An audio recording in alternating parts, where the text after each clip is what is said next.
Ok, ya estamos de regreso en nuestra primera jornada del Seminario Internacional COLAB. Y ahora ha llegado el momento estelar del día. Tenemos un invitado de excepción. Creo que no necesita mayor presentación, pero lo voy a presentar igual. Juan Herreros, arquitecto, atesora un currículo que a una práctica profesional, intelectual y académica. Su trayectoria docente lo sitúa como catedrático de proyectos en la Escuela Técnica Superior de Arquitectura de Madrid, en paralelo con sus trabajos y colaboraciones constantes con universidades norteamericanas como Columbia, Princeton o Illinois Institute of Technology y otras universidades europeas como Lausanne, la Architectural Association o la Aalto University of Helsinki, entre otras. Ha escrito innumerables libros y artículos, ha sido jurado y asesor internacional en concursos bienales de arquitectura, medios especializados y comité de expertos. Sus proyectos, que desarrolla desde su oficina Estudio Herreros, compartida con Jens Richter, han sido abrumadoramente publicados, expuestos y premiados en todo el mundo. El recientemente inaugurado Museo Munch de Oslo y tantas otras obras en 4 continentes son consideradas modélicas por su empeño en reconstruir la figura del arquitecto contemporáneo y por asumir las inquietudes colectivas del presente como agenda para trabajar en la construcción de la ciudad de los ciudadanos. Para nosotros en realidad es un honor y especialmente felices de tener hoy día a Juan, que está en Nueva York, en Columbia, y se ha hecho el tiempo para estar con nosotros hoy. Bienvenido, Juan, felices de verte. Muy buenos días a los dos, muchísimas gracias por esta invitación, por esta presentación y por, no sé, mantener activa nuestra conexión, ¿no? Creo que vamos y venimos por el mundo, pero al final tenemos unas pocas personas, unos pocos lugares, unos pocos libros que nos alimentan, ¿no? Es un honor estar aquí hoy en la presentación de este seminario, seminario que clama por una urgencia, yo creo que ya nos define, es decir, que ya no es un problema el cambio climático, ya es un contexto, ya es una situación. Por eso había propuesto titular esta conferencia como Habitar otro planeta, es decir, los científicos que se ocupan de las cuestiones de la insostenibilidad de nuestro medio natural y artificial, ya defienden que estamos viviendo en un planeta diferente del que vivíamos hace 50 años y por lo tanto diríamos que tenemos que abandonar algunas rutinas un poco, bueno, inconscientes o naif respecto de la escala de la cuestión con la que operábamos hasta hace poco,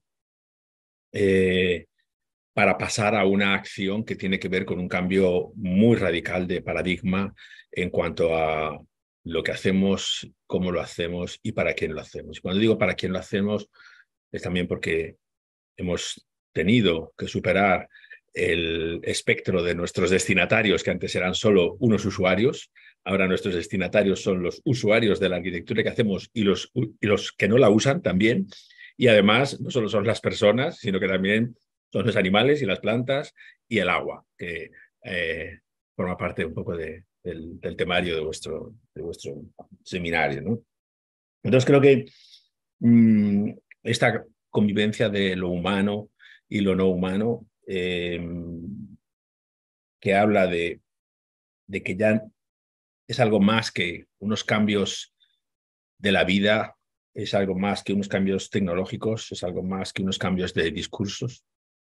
Yo vengo en este momento, en este instante, gracias a, como decía Mario, que he llegado a tiempo, pero vengo de una discusión en la que se estaba debatiendo si debemos entender el cambio climático como el medio en el que operan las instituciones académicas hoy en día sin más. Es decir, de la misma forma que a lo mejor en los años 90 decíamos nuestras escuelas de arquitectura habitan un mundo en profunda transformación tecnológica y eso definía un contexto que nos afectaba a todos los mundos, al primero, al segundo y al tercero, ¿no? Es decir, que ha habido en algunos momentos de la historia asuntos que han interesado a la disciplina, pero no como un problema, sino como un contexto, como decía antes, ¿no? Y es un poco lo que me gustaría que fuera mi posición aquí, que luego, pues como todos los arquitectos que tenemos una oficina abierta, pues hacemos proyectos, hacemos edificios en los que intentamos llegar todo lo lejos que podemos, pero ni siquiera eso tendría que ser suficiente, ¿no? Estamos construyendo ciudades, estamos construyendo en la selva, estamos arrasando, ¿no? Cuando digo estamos, no somos los que estamos en esta habitación, pero de alguna forma esos que sí lo hacen, pues pertenecen también a nuestro mundo. Entonces, esta especie de distopía absoluta, ¿no? En la que parece que ya estamos habitando, demanda un trabajo colectivo que no es solo de arquitectos, pero en el que los arquitectos tienen que aprender a ubicarse y tienen que aprender a dialogar y a establecer protocolos de intercambio de conocimiento y de información y sobre todo de acción. Porque la pregunta crucial hoy en día es ¿qué puede hacer la arquitectura? Porque desde luego la respuesta no es la arquitectura no debe hacer más cosas porque debe transformarse en una disciplina como más menuda, más pequeña, más precaria, más elemental, ¿no? Creo que por ese camino no sé si vamos a llegar a ningún lado. Digamos que se demanda de nosotros un posicionamiento muy, muy severo y al mismo tiempo una responsabilidad en la resolución de las necesidades de nuestro planeta, ¿no? Y de todos sus habitantes, ¿no? Yo he preparado una presentación con unos pocos proyectos. El primero de esos proyectos es una pequeña declaración de intenciones, pensando en los arquitectos a lo mejor que están empezando y las arquitectas que están empezando sus carreras, que piensan que no hay tantas oportunidades, que la práctica profesional se reduce a unas acciones muy, muy pequeñas o de muy poco impacto. Creo que hay que asumir esas condiciones con el deseo de implantar o de defender el diseño como la gran materia de la arquitectura y hacer siempre lo que se pueda, ¿no? Entonces este es un muy, muy pequeño encargo que está en un paraje que yo creo que nuestros anfitriones conocen muy bien. Es un lugar con un clima durísimo en el que alguien nos pide una pequeña casa, un pequeño refugio, a través del cual entrar en sintonía con este paisaje, con su climatología y con sus propias condiciones naturales. Se trata, por lo tanto, de una manera intencionada de construir un objeto lo suficientemente frágil como para que aquella idea histórica de la arquitectura como protección y defensa del exterior o como protección y defensa de las inclemencias de la naturaleza quedara superada por todo lo contrario. La arquitectura ya no nos tiene que proteger o cuidar, ya tenemos un teléfono celular que lo hace mejor que las paredes, digamos. La arquitectura lo que tiene que hacer es ayudarnos a entrar en sintonía y con lo que nos rodea, ¿no? Entonces, esta pequeña casita que se ubica en que ni siquiera es una casa, vamos, es como una construcción, que se ubica en este lugar, toma una decisión que es no tocar el suelo. Es decir, no tocarlo quiere decir no tocarlo en absoluto. Es decir, no hicimos ninguna explanación, no plantamos ningún jardín, no agujereamos el suelo para meter un sótano, no construimos un aparcamiento ni una piscina, ¿no? Es claramente un fragmento de una casa de la ciudad que se ha desplazado al campo. Y digo un fragmento de la casa de la ciudad porque es la cultura urbana, es nuestra cultura urbana la que puede hacer estos gestos de puesta en valor de un paisaje natural a través de la fragilización de nuestra propia presencia como humanos en este lugar, ¿no? En el momento en el que nosotros nos fortalecemos nos rodeamos de gruesos muros y de aire acondicionado, estamos haciendo todo lo contrario de lo que queremos hacer o de lo que decimos que queremos hacer, ¿no? Por lo tanto, esta pieza que, como veis, ahora descubriréis que está apoyada sobre patas que están cimentadas directamente sin zapata en una piedra natural y que tiene una terraza que es más grande que el espacio habitable, lo cual quiere decir que la terraza también es habitable, porque si no habitas la terraza no te queda espacio prácticamente. Es así de simple y así de compleja a la vez. Es decir, esta vivienda se produjo en un taller industrializada, la mayoría de sus materiales son reciclados, empezando por esos tableros de OSB, y al mismo tiempo tiene algunas sofisticaciones tecnológicas, como ese suelo radiante, que se pueden instalar en un taller a las afueras de Madrid, pero no se podrían nunca instalar seguramente en medio del campo, en el sitio donde estamos operando, ¿no? Esta casa, que al final tiene una planta muy elemental de 1, 2, 3, 4 por 3, 12 por 5 metros,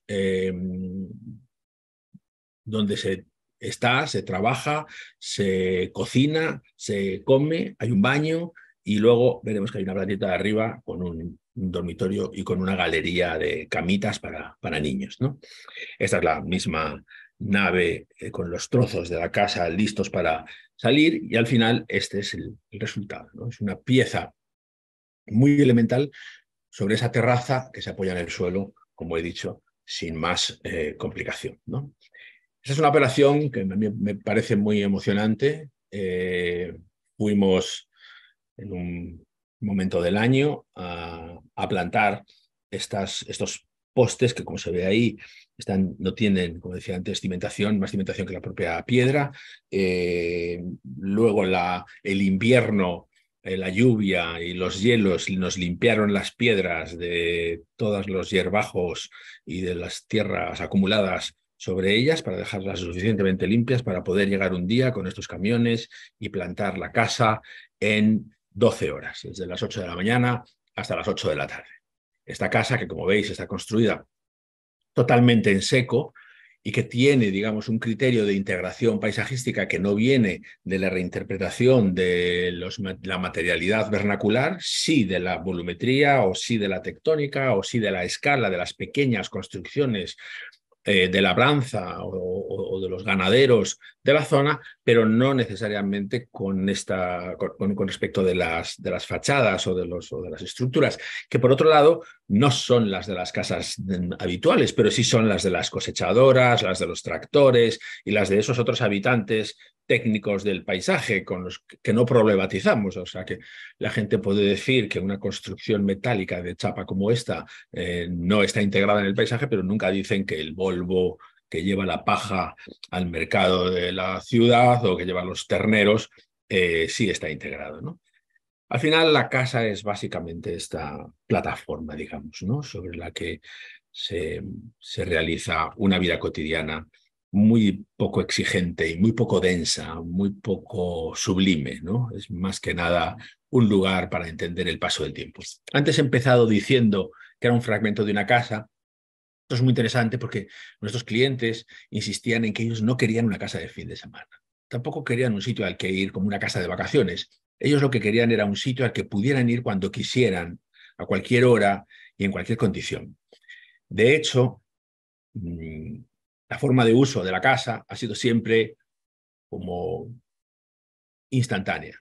Alguien toma un coche en Madrid, circula durante una hora, llega a este lugar, y eso puede ser un miércoles, esa persona lleva un ordenador, puede trabajar al día siguiente, puede venir sola, solo, con niños, sin niños, y la casa es como un fragmento de la otra casa. Por eso decía que es la cultura urbana la que nos permite entender esto, no con ese mito un poco... no quiero utilizar ninguna palabra despectiva, así que cada uno puede poner la que quiera, de desconectar. Esa cosa de que la ciudad es el lugar malo, es el lugar inhóspito, y entonces cuando realmente no podemos más de la ciudad, desconectamos y nos vamos al campo. Bueno, pues para la gente que no quiere desconectar, porque no todo el mundo necesita desconectar, está la idea de habitar la ciudad como si fuera la selva del Amazonas, ¿no?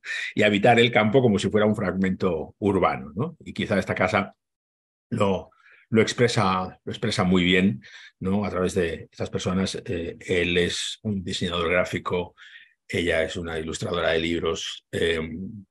Sus hijos, cuando hicimos esta casa, eran muy pequeños, pero ahora están todos vinculados a profesiones que les permiten venir aquí cuando quieren y estar aquí de miércoles a viernes y precisamente el fin de semana, que es cuando hay que estar en Madrid, cuando pasan las cosas divertidas, pues no tener que irse. Tengo esta... Uy. Necesito que me hagáis una señal. ¿Se está viendo este vídeo? ¿Se está escuchando? Vale. La música es muy importante porque es de Paul Branca y bueno, pues me convence, pero bueno, este vídeo expresa esta condición de cómo combatir la huella ecológica de la construcción de una casa. Y una casa construida con técnicas tradicionales, aparentemente o tantas veces defendidas como más sostenibles que las que utilizamos hoy en día, no produciría seguramente un objeto aparentemente integrado, pero la huella ecológica del proceso de 2 años de construirla, como todos sabemos, llenaría de plásticos varios kilómetros a la redonda, de todas las cosas que se lleva el viento, y de la cantidad de camiones que tienen que entrar y salir, y de la cantidad de gentes, ¿no? Esto está ocurriendo durante ese día al que me refería antes, ¿no? Son 8 piezas que se colocan, luego unas personas van durante una semana a realizar los ajustes o conexiones similares, ¿no? La casa está lista para subir.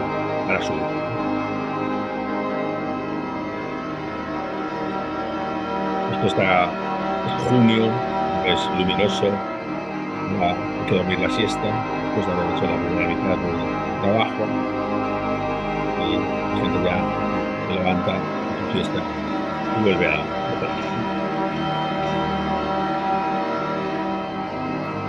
Hay una cosa que me ha gustado de este proyecto, que es, en realidad no es un proyecto que se construye, es un proyecto que se instala. Y me gusta mucho el concepto de instalación, como lo utiliza el arte, como apropiación de un sitio sin impactarlo, sin destruirlo, sin volverlo irreversible, por así decirlo. Entonces esta instalación de algo que podría parecer en cualquier momento se podría ir, podría cambiar o se podría ampliar, define también un poco mi defensa sobre la necesidad de una instalación sin impacto en el mundo, en el territorio, ¿no? Curiosamente, la idea de eliminar las cimentaciones ha sido para mí una obsesión. Es decir, siempre pensaba que hacemos muchas cimentaciones, obviamente, no tenemos más remedio, pero el ideal para mí de la eliminación del impacto sobre la construcción o sobre el territorio sería la eliminación de los sótanos y la eliminación de las cimentaciones, ¿no? Los sótanos siempre me han parecido como el cuarto oscuro de la arquitectura, ¿no? Y nunca mejor dicho, ¿no? Es como todo lo que no sabemos dónde poner, lo ponemos en un sótano, le ponemos una puerta metálica, lo encerramos ahí y entonces hemos dejado como esas muelas del juicio ahí metidas en el suelo, que luego cuando derribamos edificios no hay forma de quitarlas, ¿no? La segunda cuestión que quiero plantear es acerca de la cantidad de arquitectura nueva que hacemos y la manera en la que vamos dejando atrás territorios esquilmados, centros de ciudades abandonadas, barrios enteros deprimidos y no digamos cinturones industriales y demás. Yo he trabajado durante muchos años sobre este concepto de la corrección tipológica, entendiendo que lo primero que deberíamos hacer antes de construir nada nuevo es ver si tenemos algo que podemos arreglar, ¿no? Darle a toda la arquitectura una segunda oportunidad. Esta idea del second chance, ¿no? Parece valiosa porque si las necesitamos las personas, no digamos los edificios, ¿no? Que ni siquiera pueden defenderse de las agresiones, ¿no? Entonces este es un proyecto también histórico de la oficina, que es un edificio de control satelital en el campo, a las afueras de Madrid, sobre el que nosotros recibimos un encargo para construir, para replicarlo, o sea, para construir uno nuevo al lado. La idea de replicarlo viene porque este es un edificio que tiene una cantidad enorme de ordenadores y una sala de control de todos esos satélites que es tan sofisticada que no puede ser desenchufada para construir otra o para ampliarla, ¿no? Entonces la condición era construir un edificio con todos los usos de oficinas que tenía y construir un centro de control completamente nuevo, de manera que solo hubiera que desenchufar el otro y conectar el nuestro en cuestión de minutos, ¿no? Frente a esa situación, nosotros ofrecimos intervenir el edificio existente, que era un edificio, por otro lado, inocente, ¿no? Era un edificio circular, ahora lo vamos a ver, y la parte más importante que tenía o más dramática que tenía de cara a su recualificación era el soleamiento exagerado que recibía porque en algún momento del día una parte de su fachada estaba siendo castigada por un sol que en medio del campo se vuelve realmente muy agresivo. Entonces dijimos, no, esto es un problema de fachada. Dentro haremos todo lo que tengamos que hacer, reduciremos la huella de carbono, introduciremos sistemas energéticos blandos, quitaremos materiales tóxicos, añadiremos lo que sea, pero el gran tema es la fachada, que se ve aquí, esta doble piel de una especie de membrana que pasa más o menos el sol según las orientaciones y una fachada interior transparente que está siendo protegida por ella, ¿no? Empiezo con esta imagen porque creo que la técnica y la construcción en nuestro estudio es un instrumento de exploración, es un instrumento de diseño y un instrumento de toma de decisiones arquitectónicas. Es decir, nosotros no hacemos los detalles constructivos después de los proyectos, los hacemos antes incluso, como es este caso, o durante, ¿no? Entonces, esa definición nos ayuda mucho porque este edificio, que aquí lo veis ya reformado, pero que era un edificio, pues no sé, hecho por un arquitecto que posiblemente pues, ese día se levantó y decidió hacer un edificio redondo, ¿no? Edificio que no tiene más gracia que la de ser redondo. Todo lo demás era bastante deficiente, pero sobre todo era un edificio que había sufrido tal cantidad de pequeños cambios y de pequeñas intervenciones que había colapsado. Es decir, era como un cuerpo que ya no admite más cicatrices, ¿no? Entonces, ahí es donde nosotros decimos, déjame el edificio que le podemos dar la vuelta. No tiene mucho interés hablar aquí de las plantas, se ve que hay una cierta búsqueda de un orden y de un espíritu de trabajo, porque la intención, curiosamente, de este encargo era que esta empresa, que es una empresa de altísima seguridad, no tenía una imagen reconocible. Es decir, cuando salían noticias de esta empresa en la prensa, cosa que es frecuente, no podían poner nada, porque como todo era de seguridad y el edificio estaba en medio del campo, incluso para llegar al edificio hay que recorrer un par de kilómetros dentro de una propiedad privada del propio edificio, pues entonces no tenían nada que los representara, ¿no? Al final, cuando construimos este edificio, sí generamos una imagen que ahora todo el mundo identifica con la compañía Hispasat, aunque no saben dónde está el edificio, ¿no? Entonces, bueno, esta es esta especie de lencería o de puntilla o de encaje de bolillos que preparamos para rodear nuestro edificio. Ahí se ve que tiene esa piel troquelada de aluminio reciclado que va aumentando su transparencia y su opacidad conforme va yendo hacia el sur o hacia el norte y que tiene una evolución en los colores de las chapas que también introduce una vibración. Es decir, en el fondo no es un edificio de diferentes colores, sino que es un edificio que simula reaccionar de diferente forma a diferentes estímulos. Ahora lo vais a ver en estas imágenes donde no se ve o no se cree o nadie piensa que las chapas sean de diferente color. Lo que piensa es que el sol está dando de una manera distinta y que esa vibración viene generada por un asunto natural, ¿no? Entonces, al final, salvamos el edificio, salvamos de paso también los olivos centenarios en los cuales se debería haber construido el nuevo edificio. Y el edificio, ¿no? Aquí se ve su zona norte, donde necesita menos protección y más transparencia. Al final se construye con esta doble piel que genera ese espacio intermedio que vale para cuidar, para iluminar, para escapar en caso de incendio. En fin, que es un nuevo recurso que nos ayudó a cumplir todas las normativas que el edificio pues ya no cumplía, no solo en materia de sostenibilidad, sino en otros muchos temas, ¿no? Y este es el efecto que resulta que durante el día los ojos enfocan el paisaje. En las zonas donde el paisaje no es bonito, como ocurre en este despacho que tiene ahí detrás una sala de turbinas, pues hay una cantidad de opacidad en la fachada que hace que los ojos, cuando miran la fachada, cuando miran al exterior, enfocan a la fachada. Y por la noche, cuando todo fuera está negro y cuando los edificios que están en el medio del campo no se ve nada afuera y da como miedo esa especie de cosa telúrica, nosotros tenemos la fachada iluminada de manera que la fachada se convierte en un exterior iluminado que se ve desde el interior, ¿no? Eso es un poco el efecto final. Y quiero resaltar esta condición de convertir la arquitectura en un elemento parlante, en un instrumento de comunicación, en una expresión de una cierta cultura del trabajo. Nosotros alteramos en el interior de los edificios, o cuando rehicimos todo el interior, cambiamos los sistemas de mamparas, los sistemas de división, las salas de reuniones, pero no por una cuestión puramente programática de cuántos despachos necesito o cuántas salas necesito, sino a la búsqueda de un trabajo más colaborativo y más en fin, más transparente, más visible. Esto fue muy importante y tiene mucho que ver para mí también con la sostenibilidad. Es decir, este es un lugar pues, en el que cada puesto de trabajo era como un mundo lleno de pequeños objetos, fotos personales y no sé qué, que daba claramente a entender que la gente allí no tenía mucha comunicación entre ellos, sino que era más bien una especie de pequeños cubículos, ¿no? Al abrirlo, nosotros introdujimos una nueva cultura del trabajo, una nueva cultura de la socialización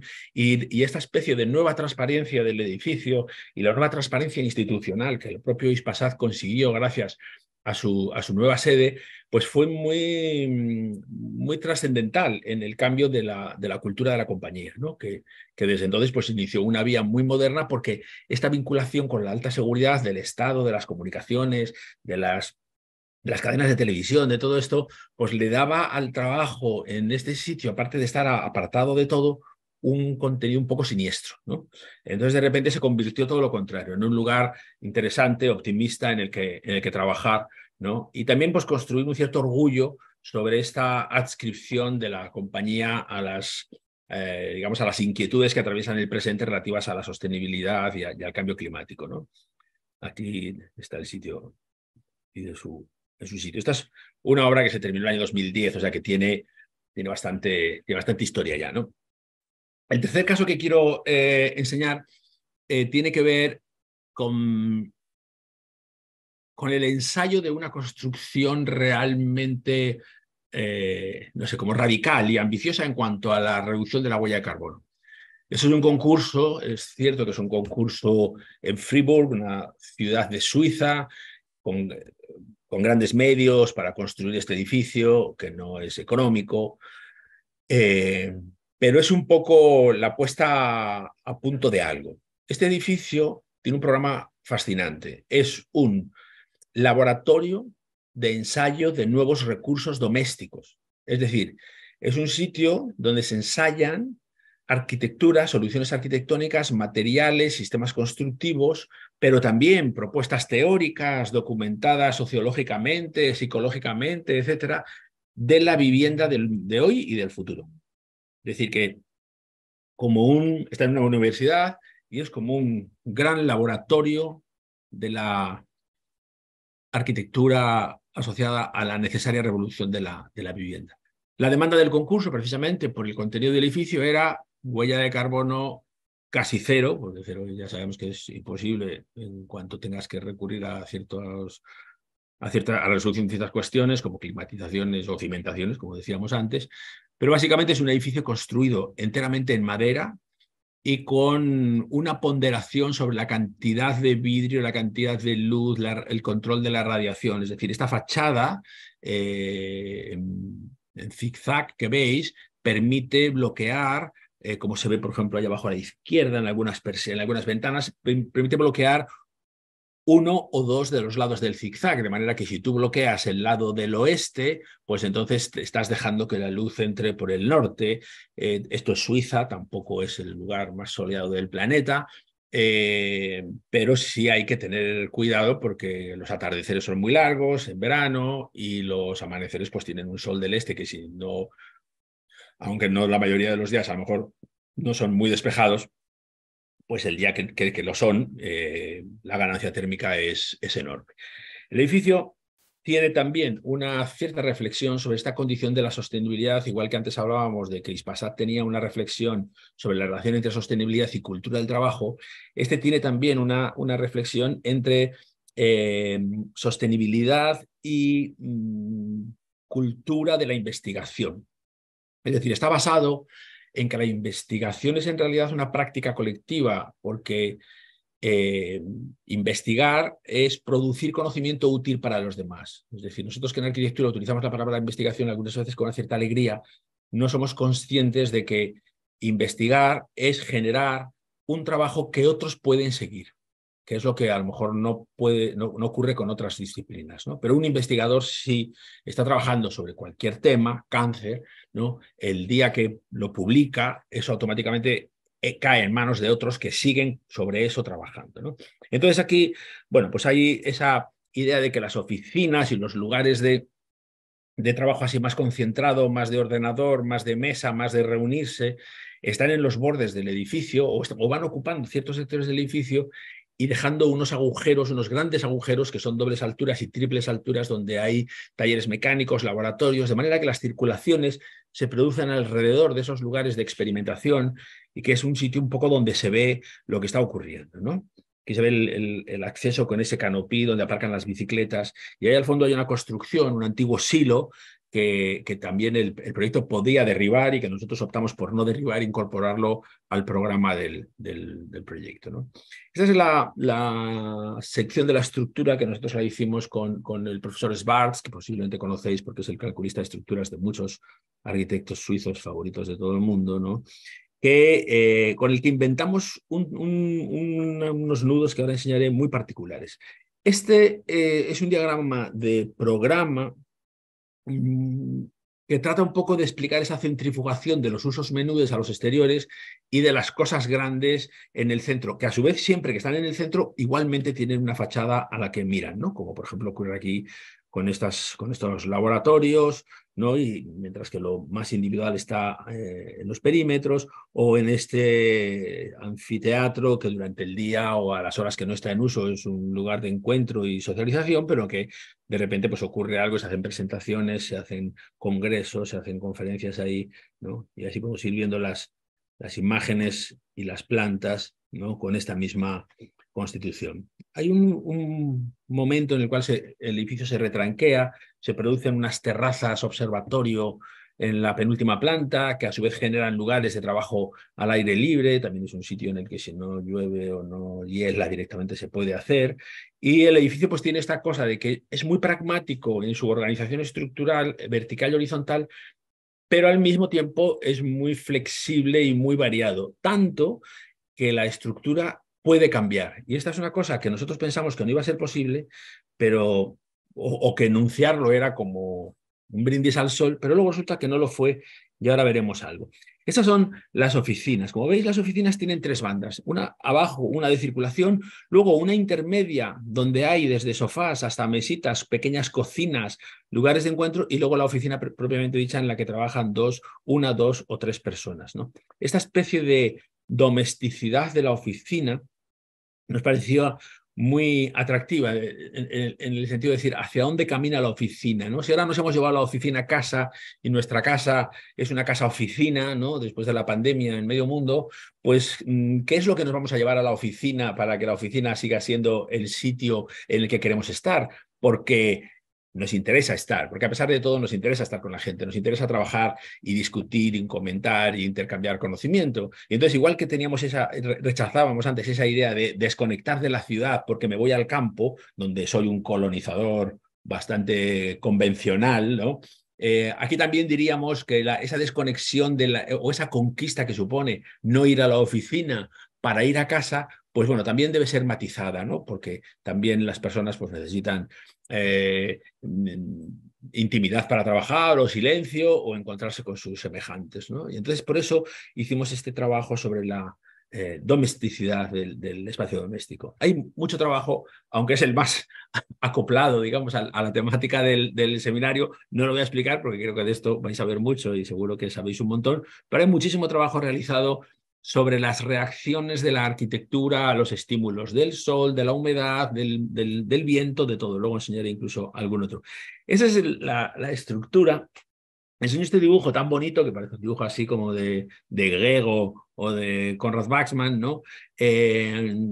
Que habla también un poco como con la casa que veíamos antes, de una cierta fragilidad, de una cierta elementalidad. Y este es el nudo que yo decía antes. Este nudo nos permite llevar las instalaciones en dos direcciones del plano horizontal, ¿no? Y al mismo tiempo nos permite construir unos pilares que se pueden quitar. Es decir, que yo puedo quitar pilares, quitar forjados en este edificio, no ilimitadamente, obvio, pero de una manera muy libre y muy fácil, porque las piezas tienen unos tamaños que se pueden mover con facilidad, es decir, que 3 personas pueden transportar un pilar o pueden transportar una de estas vigas. De manera que lo que hoy son agujeros, pues en el futuro podrían ser otras cosas, podrían forjarse, por ejemplo, los agujeros si se decretara esa necesidad, o al contrario, si hubiera menos puestos de trabajo, a lo mejor de oficina, pero necesitamos más laboratorios, pues quitamos y aumentamos la altura de las plantas, ¿no? Aquí se ve un poco el sistema de cómo se hace y cómo todo eso está basado en que las instalaciones son vistas, registrables y accesibles en todo momento, porque circulan por el interior de las vigas, como se ve ahí a la derecha, y por el interior de los pilares o de los soportes, como se ve a la izquierda, ¿no? Entonces, bueno, insisto, dibujos muy importantes, ¿no? En este caso realizados por Transolar, que fueron nuestros asesores o que son nuestros asesores de instalaciones, y luego también una serie de aprendizajes sobre las cosas que realmente ahorran energía y las que no, las cosas que producen incremento o beneficio y las que son solo paliativas, por así decir. Es decir, que nosotros podemos poner elementos que bloqueen el sol, como en Ispasat en el año 2010, pero en el año 2020 ya no ponemos solo elementos que bloquean el sol, sino que además ponemos elementos que, de paso que bloquean el sol, captan energía que queda acumulada, ¿no?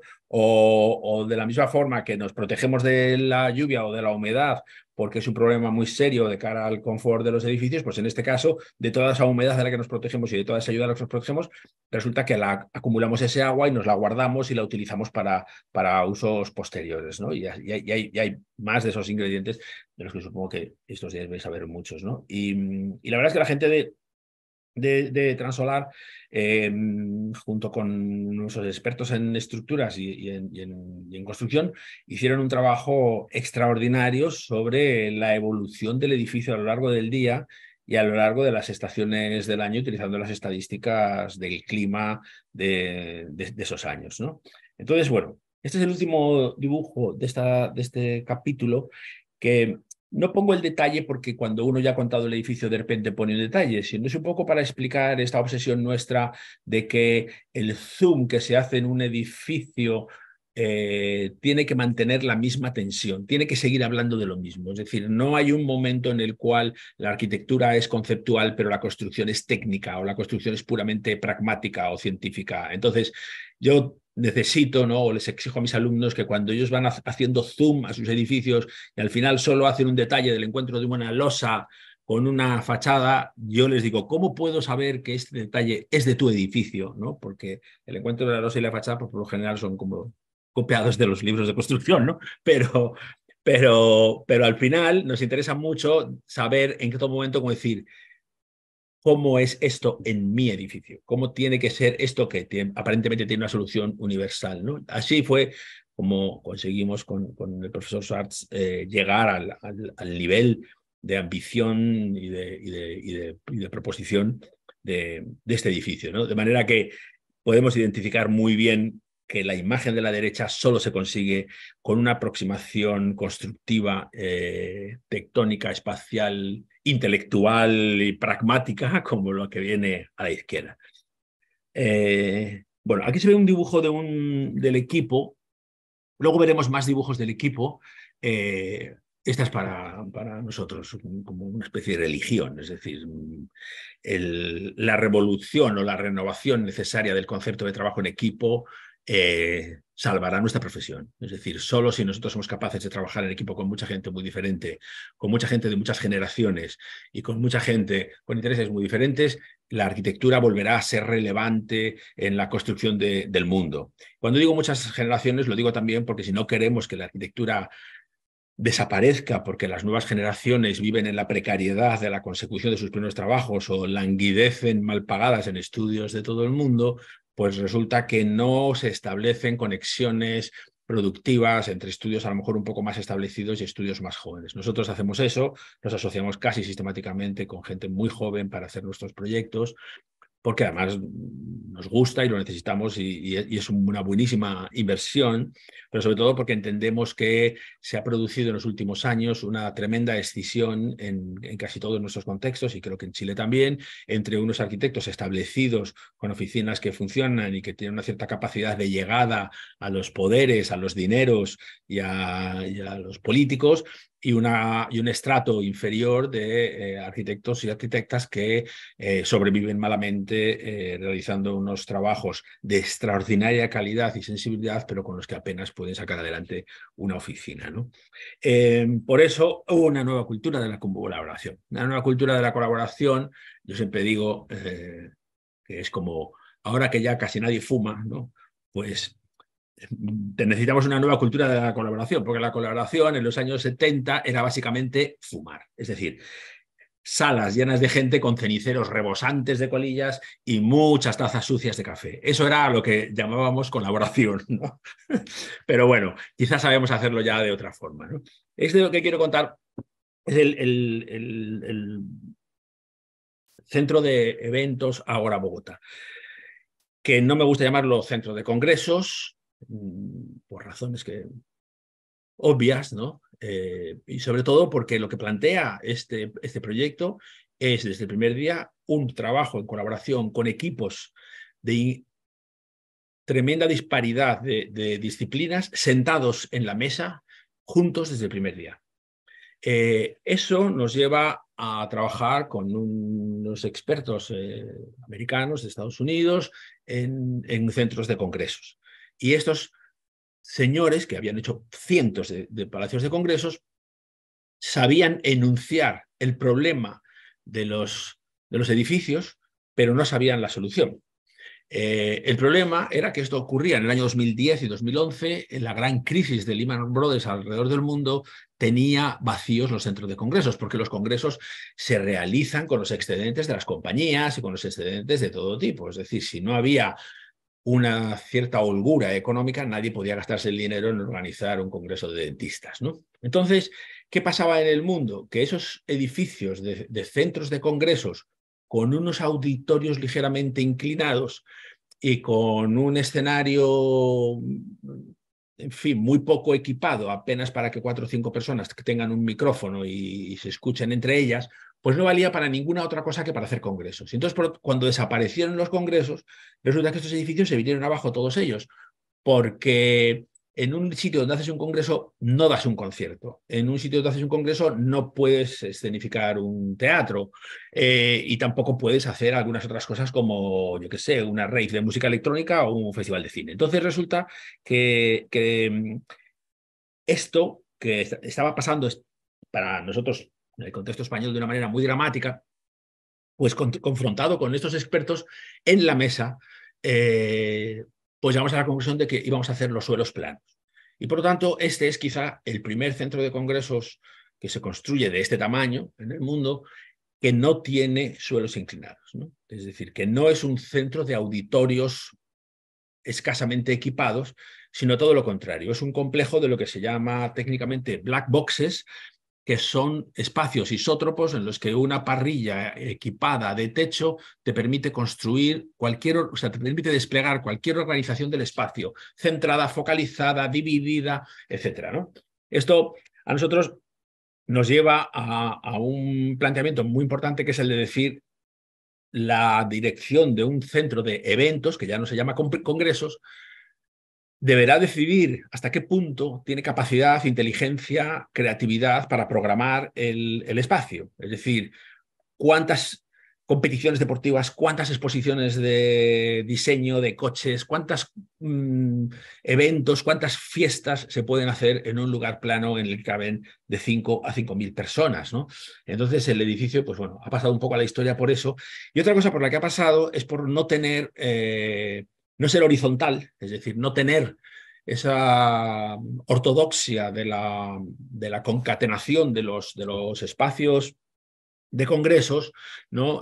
Servidos en horizontal desde un gran lobby, que es un lobby exclusivo de los congresistas, ¿no? Nosotros dijimos, no, nuestro lobby va a ser un atrio, el atrio va a ser abierto, va a funcionar como una gran plaza urbana, y vamos a hacer pequeños lobbies para entrar a cada una de las salas, de manera que si nosotros estamos abriendo el centro de congresos a una serie de actividades que ya no son exclusivas de congresistas internacionales que vienen a discutir o a ponerse al día sobre una materia, sino que estamos hablando de cosas que permiten que los ciudadanos de Bogotá vayan al centro de congresos varias veces al año, desde porque van a una exposición o porque van a un evento ciudadano o van a una boda, ¿no? Que es una de las cosas que está muy bien poder celebrar en algún lugar que tiene un parking de 3.000 coches, ¿no? Y la mejor discoteca de la ciudad seguramente pues estaría aquí, ¿no?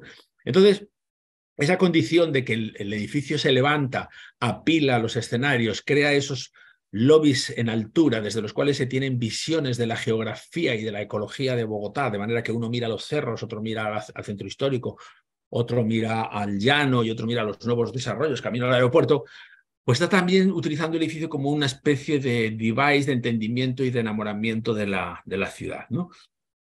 Todo lo demás es trabajo colectivo con estos expertos a los cuales nosotros insuflamos de algunas preguntas que casi siempre la primera respuesta es no, ¿no? Entonces, pero luego va siendo sí, poco a poco, ¿no? Una de ellas es, dado el clima de Bogotá, que no es tan extremo como a lo mejor en nuestro caso el clima de Madrid, o otros climas de latitudes no tan ecuatorianas o ecuatoriales, ¿no? Pues, ¿por qué no hacemos ventilación natural cruzada, ¿no? Entonces, esa cuestión de la lucha por la ventilación natural cruzada nos costó unas cuantas discusiones. En realidad nosotros pues, no somos expertos ni queremos serlo, pero pusimos a los expertos a trabajar en ello. La otra cuestión, y está en estas imágenes muy presente, es que nosotros no queríamos hacer un edificio exageradamente acabado, sino que tuviera como diferentes grados de calidad. Quizá por lo que habíamos visto también no habíamos visto porque son más o menos coetáneos, en el edificio de Suiza, como de dejar algo que siempre puede cambiar, mejorar, alterarse, ¿no? Y por lo tanto veréis casi sistemáticamente que las imágenes de la construcción es como ya casi finalista, ya el edificio es casi como estaba durante la construcción, y por otro lado los sitios donde toca la mano, donde toca el cuerpo, pues están más acabados que donde solo toca la vista, ¿no? Este dibujo es histórico, es un dibujo realizado a varias manos en el que se plantea esta discusión sobre la ventilación natural ya de una manera un poco más definitiva, porque digamos que la conclusión es que la cantidad de aire que tenemos que dejar que entre en las losas huecas para provocar la ventilación natural es enorme, porque tenemos miles de personas dentro del edificio. Entonces, es esa enorme cantidad de aire que hay que manejar lo que hace teóricamente inviable el edificio, porque, según palabras de los especialistas, saldrían forjados de 2,5 metros de canto. El caso es que esos 2,5 metros de canto, que al principio fueron como una losa en las decisiones, pues insistiendo en las ecuaciones de la sostenibilidad, por eso decíamos, no queremos renunciar a eso porque tengamos unos forjados de 2,5 metros de cantos. ¿Qué podemos hacer? Y entonces los estructuristas dicen, bueno, si me das 2,5 metros de canto, yo quito los pilares.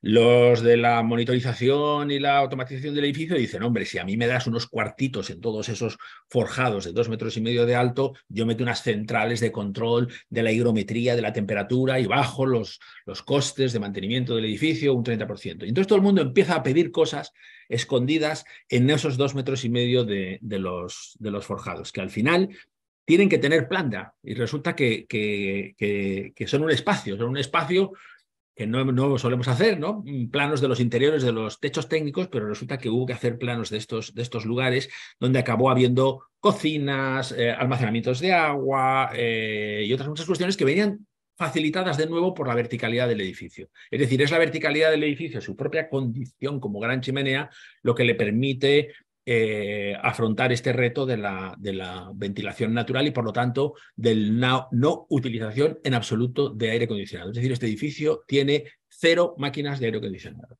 y, por lo tanto, no está gastando la electricidad en eso, sino que la está gastando, pues a lo mejor en mover esas compuertas que tienen que regular las branquias, que regulan la entrada del aire. Y aquí se ve esa desproporción un poco de los forjados, que en algunos casos llegan a ser verdaderamente significativos, y también, pues, afortunadamente, habitables, ¿no? Y unos enormes ascensores recorren este edificio de arriba abajo, con lo cual yo puedo tener un container de un concierto de los Rolling Stones en el último piso al que la gente subirá por esas escaleras mecánicas o por esos paquetes de ascensores. Aquí se ve de nuevo una de esas plantas del interior de uno de estos espacios. En este caso, allí al fondo, por ejemplo, hay unos baños y hay unos lugares de almacenaje y están los equipos, digamos, de los transformadores, de la electricidad, de la planta que tienen debajo, etcétera. Todo eso que nunca sabemos dónde meter, aquí está metido con bastante holgura, ¿no?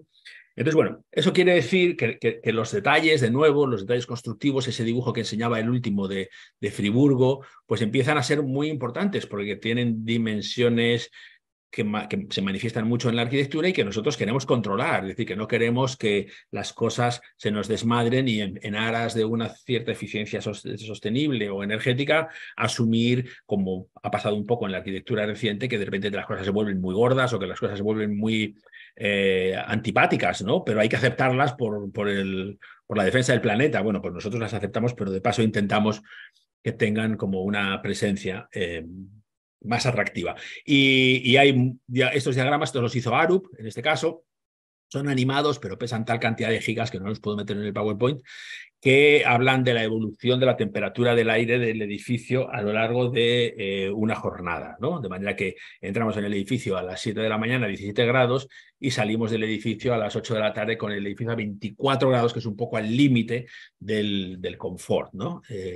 Pero bueno, ahí termina la jornada, cae el sol y se enfría muy rápidamente, ¿no? Y aquí se ve esta cuestión que decía de que el preciosismo de esas escaleras comparado con la inmediatez de lo que ocurre en los techos o de lo que ocurre en algunos lugares como este, ¿no? Donde tenemos puertas, manivelas, herrajes, barandillas, etcétera, y suelos extraordinariamente amables y mundos ahí por allá arriba, pues que están como claramente expuestos y ofrecidos para su transformación, mantenimiento, etcétera, ¿no? Entonces, esta manera de enseñar el proyecto simultaneando como las imágenes de las temperaturas y las condiciones, pues un poco, no sé, como de una nueva monumentalidad asociada a los eventos en los que concurren miles de personas, pues un poco la firma de este proyecto, ¿no? Que cuando enseñamos esta imagen, realmente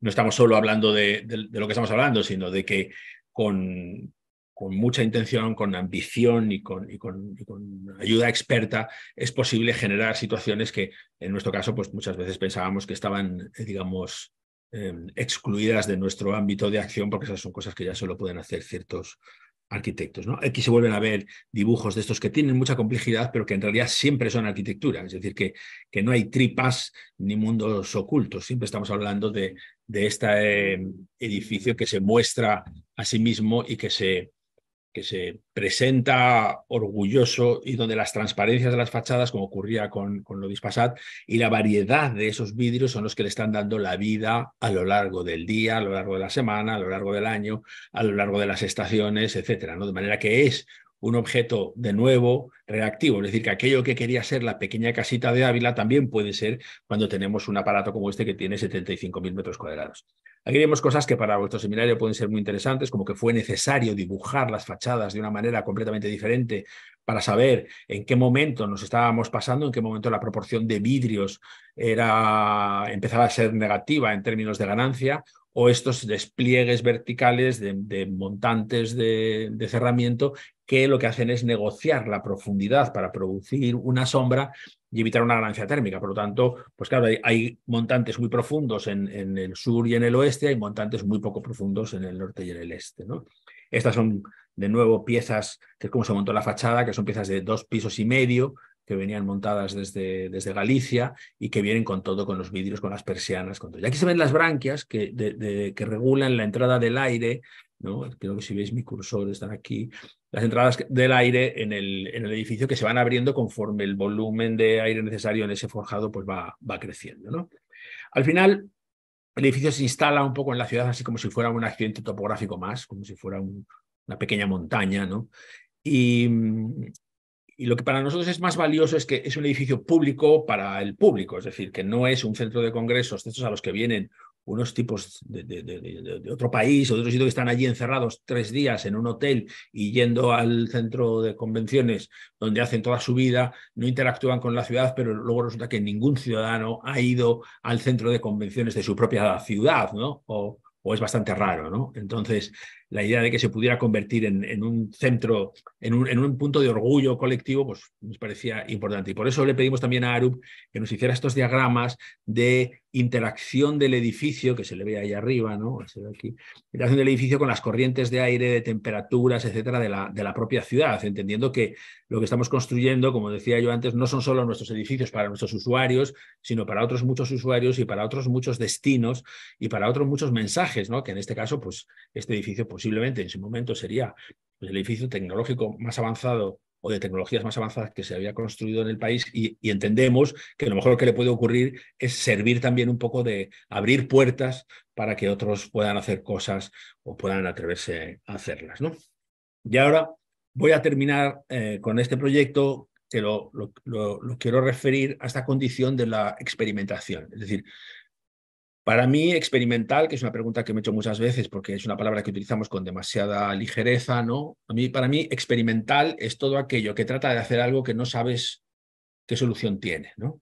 Pero también, como decía antes, tiene que formar parte de ese concepto de lo investigador, que significa que lo que tú hagas tendrá que ser útil para que otros hagan más cosas, ¿no?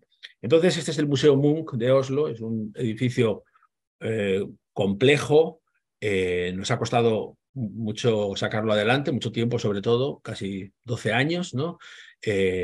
Estamos al final o sea, llegamos a estar el día de su inauguración tan contentos como este chaval que se tira aquí al mar durante la pandemia.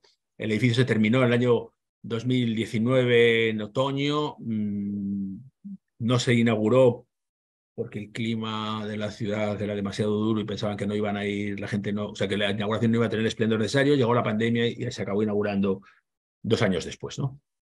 Entonces, pero lo que es importante para el tema de este curso vuestro es, de nuevo, esta reinvención de la tipología, la asunción de la responsabilidad medioambiental, la colaboración y la utilización de estos momentos, digamos, en los que tienes medios y un programa y un presupuesto que te lo permite, un poco la obligación de ser experimental y de ser útil, porque si tu obra no es capaz de generar ningún conocimiento ni ninguna novedad, pues posiblemente solo sea útil para ti y para ya que te saque las revistas publicadas, ¿no? Entonces, digamos que aquí, estas fotos que estoy enseñando son todas del edificio justo antes de inaugurarse durante el COVID, y la idea de que forma parte de este skyline de la ciudad de Oslo junto a la ópera de Snøhetta que está ahí.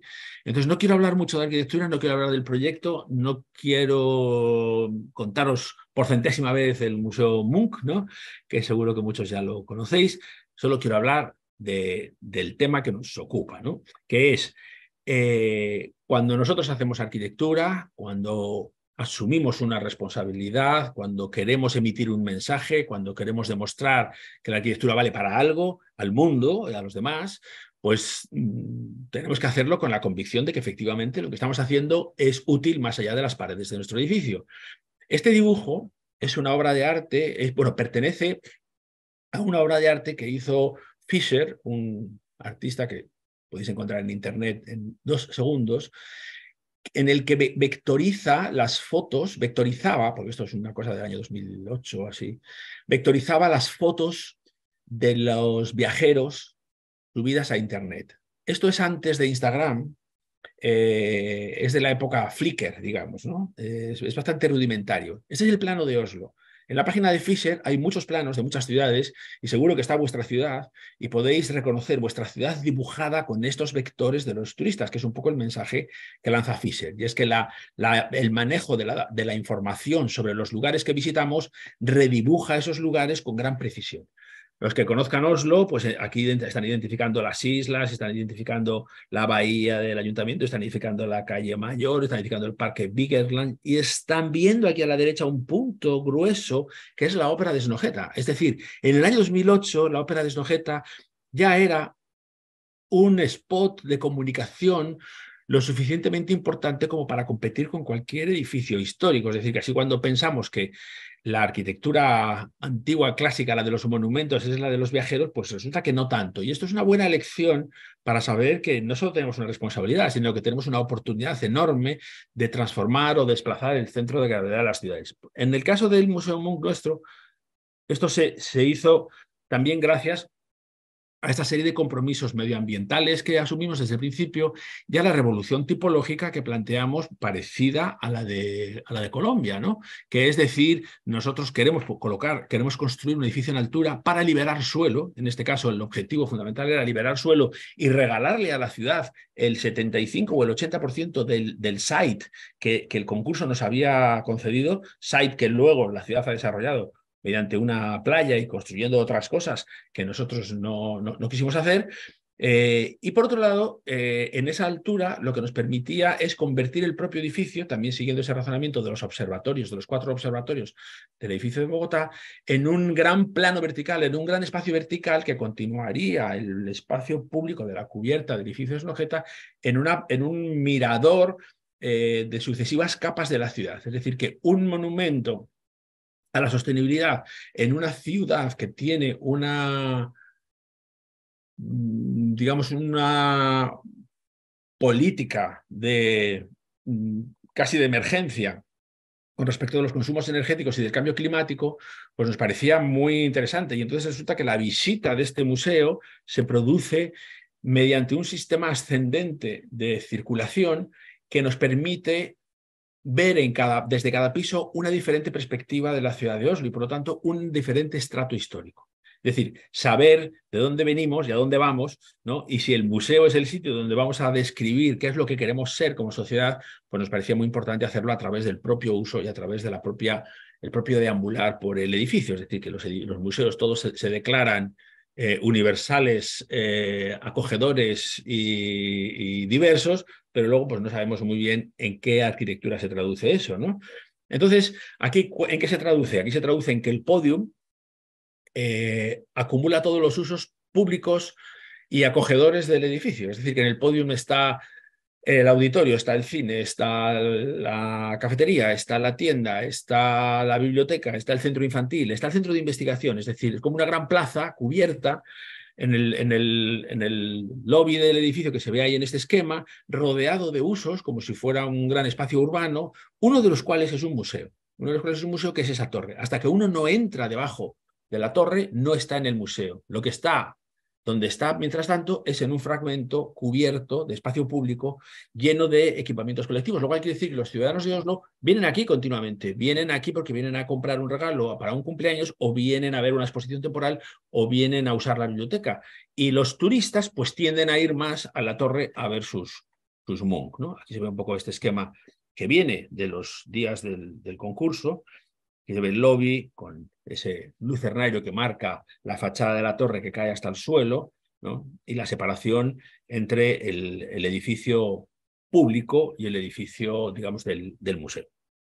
Y todo ese sistema de circulaciones está recogido en esas rampas aparentemente random.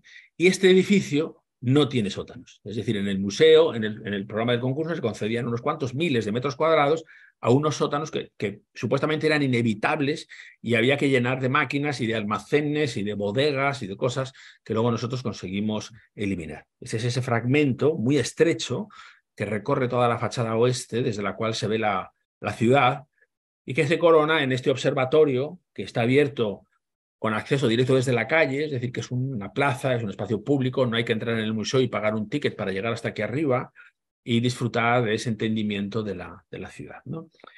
De esto no quiero hablar mucho, pero se refiere a la reducción de los espacios de exposición y al aumento de los espacios de usos complementarios. Pero me interesa porque al hablar de las instituciones como elementos de sensibilización, como instrumentos a través de los cuales entender el mundo, cuando los museos están reduciendo ahora su superficie de exposiciones en beneficio de otros departamentos, como por ejemplo el departamento educativo, quiere decir que estamos teniendo confianza en que el museo es un lugar que nos puede aclarar muchas cosas y nos puede resolver muchos dilemas y muchas preguntas.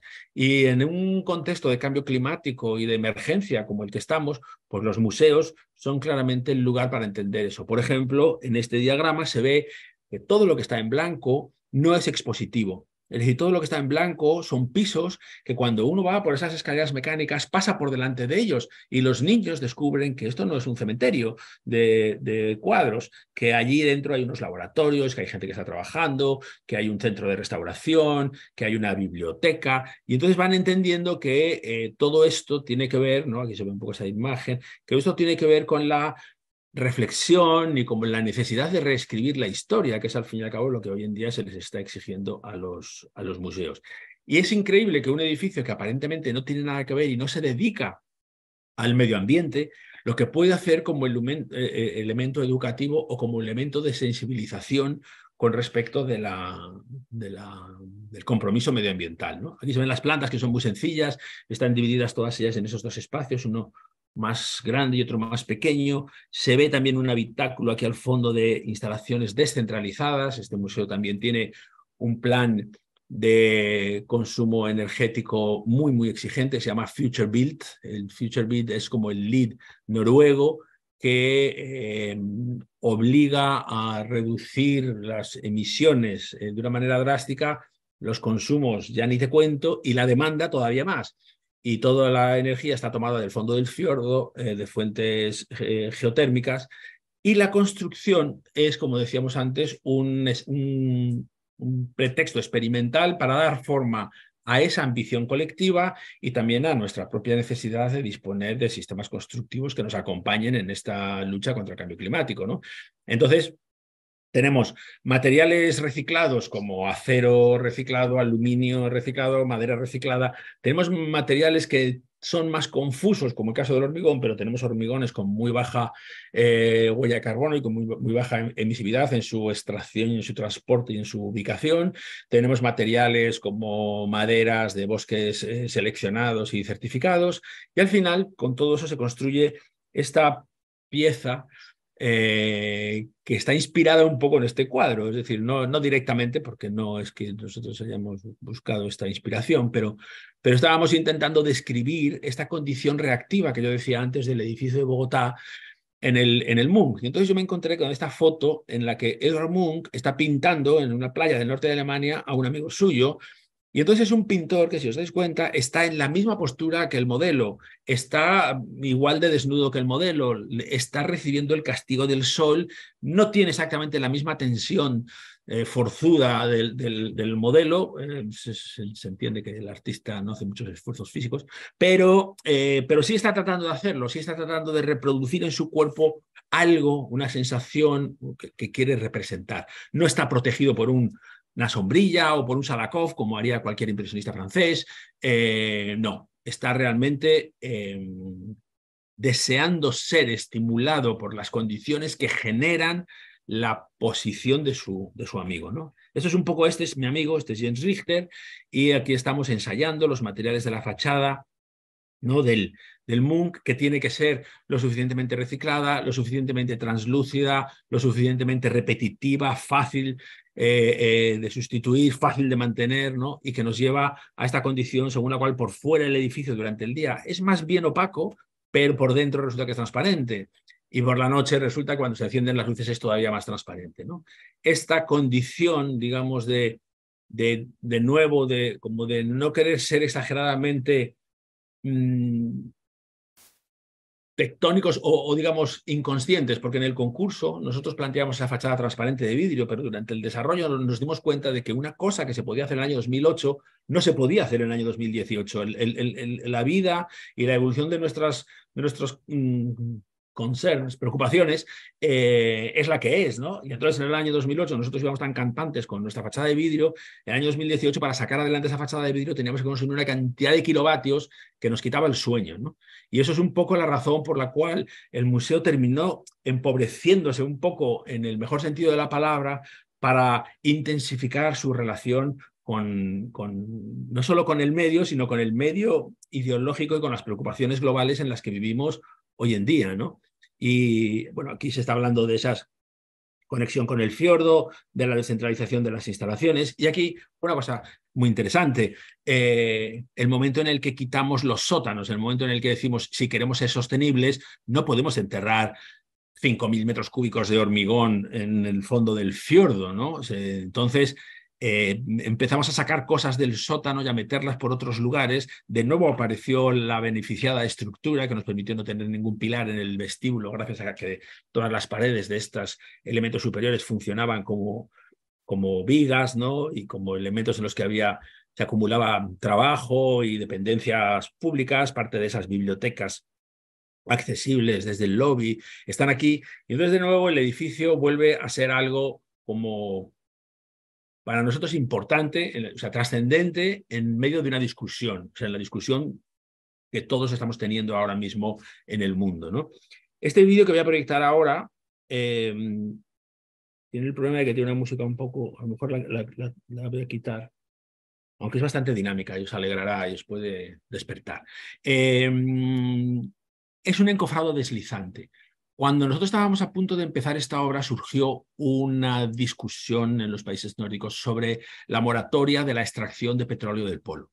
Uno de los motivos por los que se esgrimía que la erradicación absoluta de la extracción del polo generaría una hecatombe económica por la cantidad de industrias que se habrían desarrollado para la construcción de las plataformas y de los sistemas de extracción. Una de esas industrias son los encofrados deslizantes, que son los más grandes del mundo, que nunca se han utilizado para construir edificios. Entonces nosotros dijimos, bueno, déjame construir un edificio con un encofrado deslizante de esos y podemos demostrar que la arquitectura y la ciudad pueden reciclar industrias. De nuevo estamos hablando de ser útil para los demás, investigar, etcétera, que se queden obsoletas en el mundo de la extracción del petróleo. Y entonces hicimos este encofrado que, bueno, tardamos en ganar el concurso, hacer el proyecto, empezar la obra y discutir con los políticos y con los medios 500 veces, pero resulta que luego tardamos 23 días en construir el edificio siguiente, ¿no? Entonces es día y noche, voy ahí con camiones llegando y saliendo, pues aquí están. O sea, cada gesto de eso es un camión que se ve que viene y 300 personas arriba trabajando en el acero. Otro, en realidad, lo que levanta son las paredes, el hueco del edificio, o sea, el edificio se queda hueco para el día siguiente empezar a rellenarlo de arquitectura.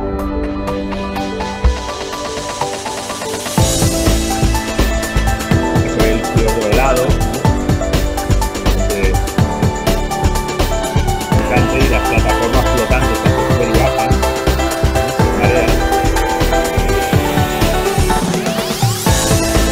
bueno, esa construcción que digo experimental, que también puede llevarnos a tomar decisiones como no tener sótanos o no tener góndolas de limpieza de los vidrios, porque hacemos un cálculo de la electricidad que se consume, del contrato de mantenimiento, de los metales necesarios para su instalación y para su corrección y la poca vida útil que tienen, porque esa tecnología sí que evoluciona, y es como los móviles, que hay que tirarlos a la basura al cabo de 4 años o 5 años. Y entonces se decide no colocar ese sistema de limpieza, que era carísimo, y sustituirlo por un club de escaladores que pertenecen y viven en el edificio casi, ¿no? Y que son estudiantes universitarios y que demuestran, ¿no?, que no todo se resuelve con kilovatios y con energía, y son totalmente necesarios y vitales para la vida del edificio. Estoy a punto de terminar. Esto tiene que ver con esta cuestión de la colaboración. Es un dibujo de nuestros equipos. Es un dibujo que es un diseño, es decir, tenemos la teoría de que un arquitecto todo lo que hace lo diseña. Eso es como un proyecto de dibujo que tuvimos que inventarlo cómo se hace, cómo se organiza, qué partes tiene, qué tipografía se utiliza. Es un diseño en el auténtico sentido de la palabra, pero no un diseño gráfico, sino un diseño conceptual. ¿Y esto de dónde viene? Viene del agotamiento que nos producía la estructura piramidal típica de las oficinas de arquitectura, donde cuando en los concursos internacionales te piden un equipo de trabajo, tú pones los arquitectos, los ingenieros, los directores de equipo, no sé qué, y allá abajo pones unas cuantas especialidades menores, ¿no? Entonces nosotros cambiamos eso por este dibujo donde los arquitectos estamos ahí en un lado, los clientes tienen un lugar bastante importante, los técnicos tienen su propia esfera y vamos conectándonos en algunos puntos. Aquí se ve que además de nombres y de capítulos hay conceptos como por ejemplo Urban Planning o por ejemplo Participation and Debate, o sea, participación y debate, o programa o sostenibilidad aquí abajo, ¿no? Yo creo que se va a ver mejor si lo enseño un poquito. Vale, aquí está, ¿no? Y aquí se ve también que en los equipos que formamos, pues no solo hay arquitectos y aprendices de arquitectos o ingenieros de mucho nombre, ¿no? También hay abogados, asesores en conceptualización, diseñadores gráficos, economistas, sociólogos, gente a la que le hacemos preguntas, a lo mejor muy pocas o a lo mejor muchas, pero gente que está ahí, que está a mano y que los tenemos siempre pendientes porque ya llevamos muchos años trabajando juntos. Y esa estructura nos funciona súper bien. Y tiene un poco que ver también con una definición de la práctica de la arquitectura a estos niveles, que creo que es muy visual, ¿no? O muy esclarecedora, que es acabar con la idea del arquitecto como el director de orquesta. Siempre se habla de esa condición como del gran coordinador o el gran organizador, que efectivamente hay algo de eso, pero en la medida en la que nos lo creamos un poco menos, creo que podremos hacer cosas mejores, ¿no? Entonces yo digo que no, que el arquitecto hoy en día no es un director de orquesta, es un DJ, es un tipo que va cogiendo fragmentos de conocimiento, trozos de referencia, que se nutre de espacios y de sectores que no tienen nada que ver con la arquitectura, que le van sirviendo y que le van prestando léxicos, imágenes y razonamientos con los que operar, ¿no? Entonces, esta idea de la colaboración, ¿no?, que tiene que ver con en nuestro caso, pues con organización de mesas de trabajo como esta, donde se ven artistas, directores de revistas y directores de los museos, en algunos casos con público, precisamente para hacerle ver a la gente que las cosas de las que hablamos los arquitectos le interesan a todo el mundo, que no son solo como una cosa del mundo maniático, o este dibujo que para mí simplifica o sumariza muchas de las cosas que estamos hablando, que es el primer dibujo de Revit que hicimos del Museo Munch, el primer dibujo de Revit de toda nuestra oficina, donde están dibujadas todas las instalaciones del edificio, es decir, donde el trabajo en equipo está expresado a través de esta necesaria compatibilidad del trabajo de tantas personas. Este es el último proyecto que voy a enseñar, solo tiene una imagen y es mi estudio, nuestro estudio, junto con James Richter, que está ahí a mi lado. Yo creo que ¿cómo es lo vuestro? Resiliencia, vulnerabilidad y sistemas urbanos, ¿no? Pues a esto nos dedicamos. Nuestro estudio trabaja con sistemas y con rutinas que inventamos nosotros mismos, con horarios y con métodos particulares que entendemos que nos dan un sello y construyen una personalidad. Es, yo creo, extraordinariamente participativo, muy juvenil. Es una plataforma desde la que mucha gente salta a otros proyectos, en fin, más personales y más ambiciosos, y otros pues se quedan durante años con nosotros, ¿no? Pero sobre todo es un organismo, ¿no?, de confrontación, conversación, pensamiento, diversión, que funciona, que nos funciona y del cual nos sentimos pues muy orgullosos y siempre terminamos, tanto Jens como yo, nuestras conferencias presentándoos a Estudio Herreros, que son los que verdaderamente están aquí detrás de todo lo que habéis visto. Así que esto es todo. Muchísimas gracias. Chao. Muchas gracias, Juan. Extraordinaria la charla magistral le llamamos nosotros aquí, increíble. No sé, vamos a intentar ordenar ahora todo lo que hemos escuchado para guiar un poco la ronda de preguntas, ya Bueno, que yo siento haberme retrasado un poco. ¿No? No te escucho. Digo que siento que me he estirado un poco en el tiempo, pero estaba muy a gusto contando cosas. Muy bien. Perdóname, puedes seguir. Bien, gracias. Bueno, a ver, hemos visto una robusta exposición de distintas escalas proyectuales también, de estrategias disidentes, por supuesto. No sé, Claudia, ¿quieres complementarme? Yo te vi tomando apuntes. Antes, tenemos una serie de preguntas aquí, pero te las vamos a hacer tratando de ordenar esto para que no quede tan, ¿no?, de golpe. Sí. No, muchas gracias por el tiempo, por la generosidad. Claramente pones en práctica investigación, colaboración, y estar hoy día presente aquí en Chile con tus palabras para nosotros en el sur de Chile, con nuestros estudiantes aquí en Puerto Montt, con la gente que está en Ulagos TV, es una tremenda oportunidad, un desafío también, y claramente una forma de conectarnos y de tratar de colaborar desde este seminario Colab también con las nuevas ideas. Más que preguntas, quizás comentarios o observaciones en relación al tránsito de tus estrategias por las diferentes escalas, y quizás tratando de reunir algunas de las preguntas que tenemos aquí escritas sobre la fragilidad de la arquitectura o la capacidad de transformación de la arquitectura en estas distintas escalas que transitamos hoy día por tus estrategias disidentes, en esta clara postura de adaptación o de resiliencia o de trabajar con el bioclima o no tocar el suelo. Un poco, si pudieras desarrollar ese tránsito de las distintas escalas y de cómo se flexibiliza, se adapta, inclusive aquí decían cómo el cambio climático limita la arquitectura, es un poco sí. Una idea para conversar. Bueno, digamos que una parte muy importante de mi trabajo profesional, pero sobre todo alimentado por mi trabajo académico y por mi trabajo, digamos, intelectual, explora la inutilidad de la carga heroica de la arquitectura. Hoy en día. Entendemos que en otros tiempos pudo tener un sentido o incluso ser necesaria, pero hoy en día, y hoy en día viene ya desde hace muchos años, yo creo que la arquitectura tiene que reducir su contenido épico para poder entrar en sintonía con más cosas, con más personas, con más debilidades, ¿no?, que nos rodean. Es decir, la arquitectura extra afirmativa tiene una vida útil muy breve y genera mucho desperdicio, y además yo creo que da una imagen un poco autoritaria y cabezota de los arquitectos y de las arquitectas, ¿no?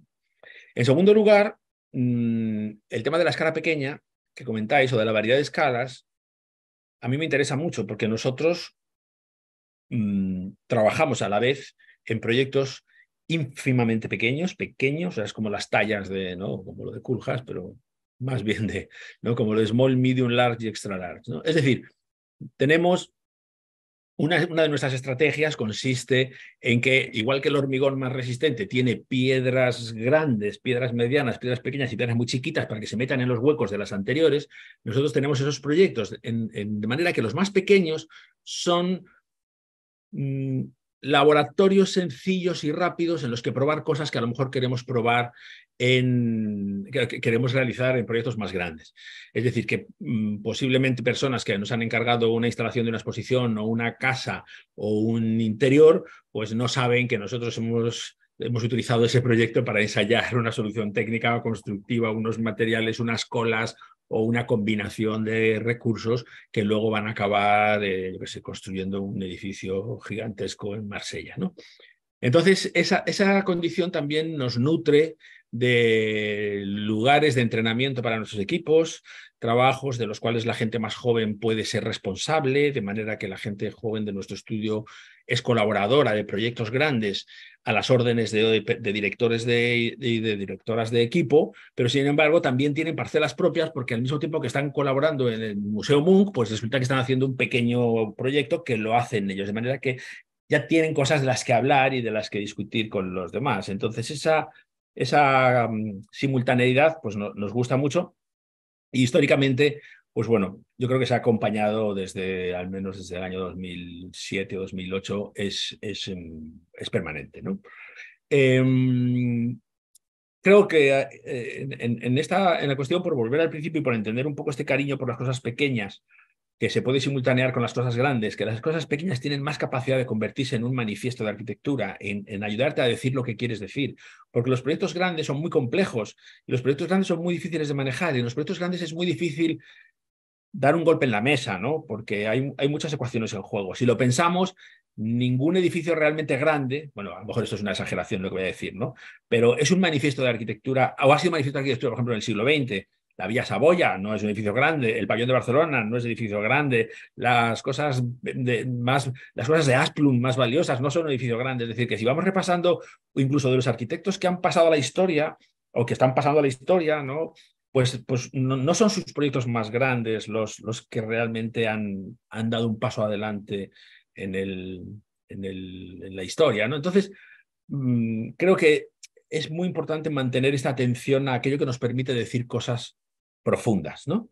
Pero por otro lado, no sé si me resisto a hacer una pequeña defensa como más personal y más íntima de mi propia fragilidad como autor o como arquitecto, como persona que no quiere dar voces y que prefiero como ir un poco más tranquilo y un poco más silencioso, ¿no? Entonces, esos proyectos, pues para mí son momentos muy valiosos que también luego, pues a lo mejor me da la energía para construir un museo Munch, que hay que ser un verdadero, en fin, rinoceronte para ello, ¿no? Tener una piel gorda, como no te puedes imaginar, ¿no?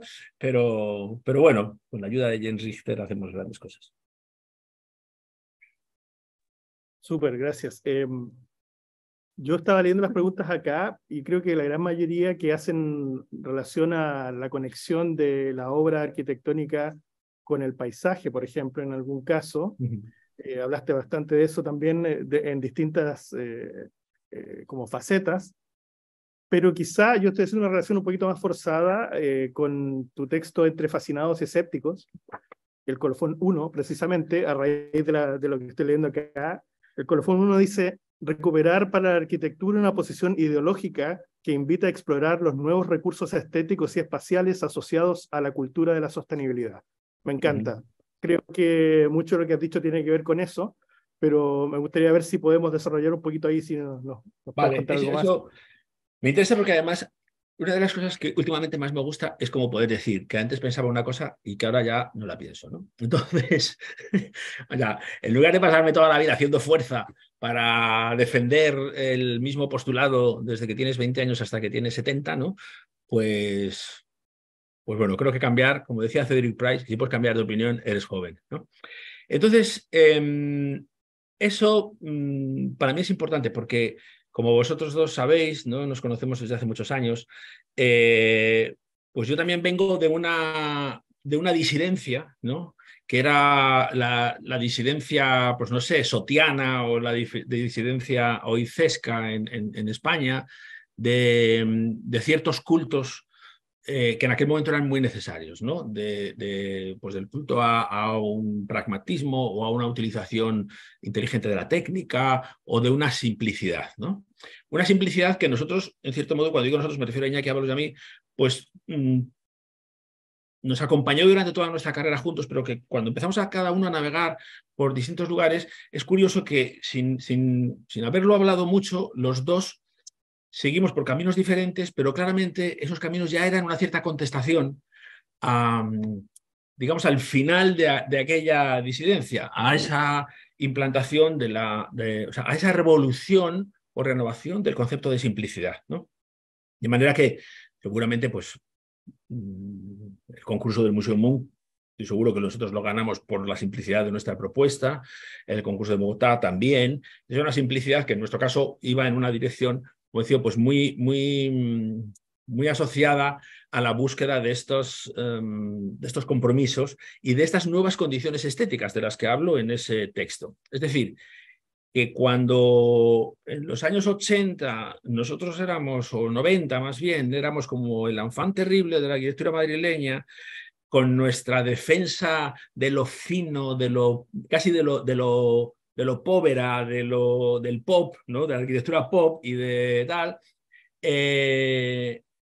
era una estética, aquello tenía una estética, que era una estética, pues si quieres, miesiana, donde un centímetro más de grosor en una carpintería nos quitaba el sueño y tal, ¿no? Eso hoy en día, intentar defenderlo, pues a lo mejor no tiene mucho sentido, porque quieras que no, hacer ese perfil finito de 7 metros de largo es un derroche de energía, es una tecnología absurda, es un puente térmico, y por lo tanto tenemos que asumir que eso lo tenemos que cambiar.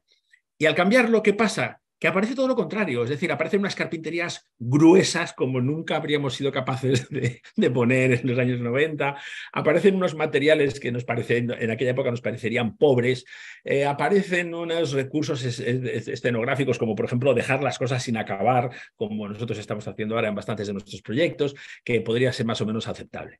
Es decir, que hay unas condiciones estéticas propias del momento y de las cosas que nos preocupan, que no podemos ignorarlas imponiendo, a pesar de todo, criterios compositivos, estéticos y matéricos de los años 90, ¿no? Es como, no sé, yo ahora mismo estoy aquí en Estados Unidos, pues evidentemente hay una cierta lucha contra el derroche de energía por el sencillo que ha existido durante décadas en este país solo porque la energía era barata, ¿no? Entonces el hecho de que fuera barata hoy en día, que lo sigue siendo, pues o sigue siendo más que en otros sitios por lo menos, no es pretexto para derrocharla, ¿no? Entonces esa necesidad de cambio de paradigma y de cambio estético es muy importante y por lo tanto tenemos que encontrar cuáles son los paradigmas estéticos de este momento.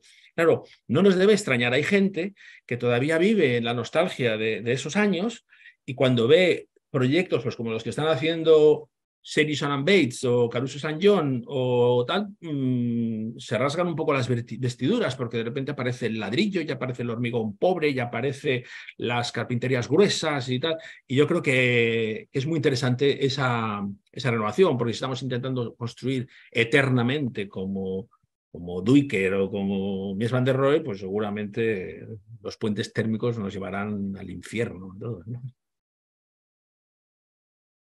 Muy bien, gracias. Gracias. Abusando de tu voluntad y como ya he dicho, la generosidad con la que nos comentas y la cercanía con la que explicas toda tu obra y tu trayectoria que has traído hoy día aquí, trato de aunar varias preguntas de las que tenemos aquí sobre el territorio hídrico. En ese sentido, una condición hídrica y si pudieras aportarnos una pequeña reflexión desde la obra o desde la experiencia por esa condición hídrica, si también hay un cambio de paradigma o no frente al cambio climático. Bueno, muchísimo. He lamentado no tener muy enfoque en los ejercicios o sea, en los temas que he seleccionado hacia lo hídrico. Algunos proyectos, como el proyecto que hicimos hace años, Iñaki y yo, para el río Guadalhorce, que era un proyecto que se publicó en aquellos libros de Actar de esa época, ¿no? Creo que en Áreas de Impunidad. De hecho, la portada de Áreas de Impunidad es un dibujo del río Guadalhorce, que era un proyecto de construcción de un parque que sería arrasado anualmente por las crecidas del río cuando las gotas frías de la primavera, ¿no? Es un ejercicio bonito, bien intencionado, hace ya, pues no sé, 40 años quizá, o 35 años. Pero en la actualidad nosotros estamos trabajando mucho sobre la introducción de recursos hídricos en nuestros proyectos. Es decir, España, como sabéis, es un país muy seco, y es un sitio en el que precisamente esa escasez de agua nos ha empujado a trabajar sobre gestos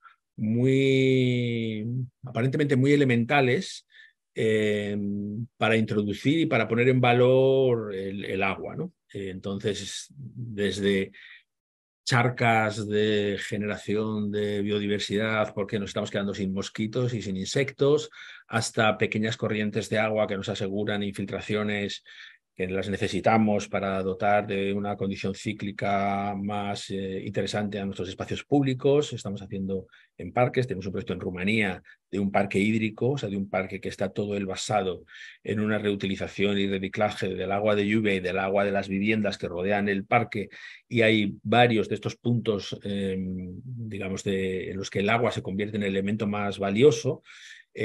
Por supuesto, ahora estoy hablando de una utilización de los recursos hídricos como elemento de proyecto y como producción, ¿no? Evidentemente, vosotros estáis en un medio geográfico muy diferente, lo hídrico desborda cualquier condición, pero al mismo tiempo creo que es muy acertado el tema por vuestra parte, porque es, yo creo, la visión más catastrófica que tiene la opinión pública sobre el cambio climático. Es decir, esto es una cosa psicológica. Sabéis que hay un concepto en sociología que se llama la realidad ignorable. La realidad ignorable explica por qué hay unas cosas que no nos impactan siendo tremendamente catastróficas, como por ejemplo los incendios, y otras cosas que sí nos impactan, como son las inundaciones, ¿no? Cosas que no nos impactan, como son los accidentes laborales que todos los días ocurren a cientos, posiblemente en cualquiera de nuestras ciudades grandes, y sí nos impactan los accidentes de la minería, ¿no? Donde esa idea de quedarse atrapado en un lugar tiene una componente tremendamente... Bueno, pues yo creo que en el cambio climático la reducción del agua de los canales de Venecia, que se ha dado hace 2 meses, la desaparición de los lagos salados de Kazajstán y todas estas durezas catastróficas, de cosas que ya son irrecuperables, o sea, que parece que la vida puede volver después de un tsunami, la vida puede volver después de un incendio, la vida puede volver, pero no puede volver después de algo que ha perdido el agua, porque como el agua es la vida, si aquello se seca, no es que al día siguiente vuelva a haber agua. Si tú tienes una cosa, no sé, de metal, que ya, por así decir, ya se le ha quitado el agua, no es cuestión de que tú luego lo metes en agua y vuelve a ser un elemento acuático, ¿no? Entonces, yo creo que eso nos produce una desazón extraordinaria y que opera a todas las escalas, ¿no? Es decir, la falta de agua en la ciudad o la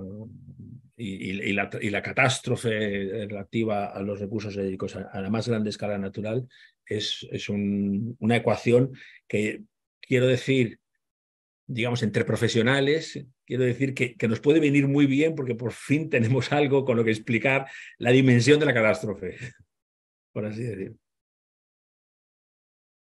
Gracias, Juan.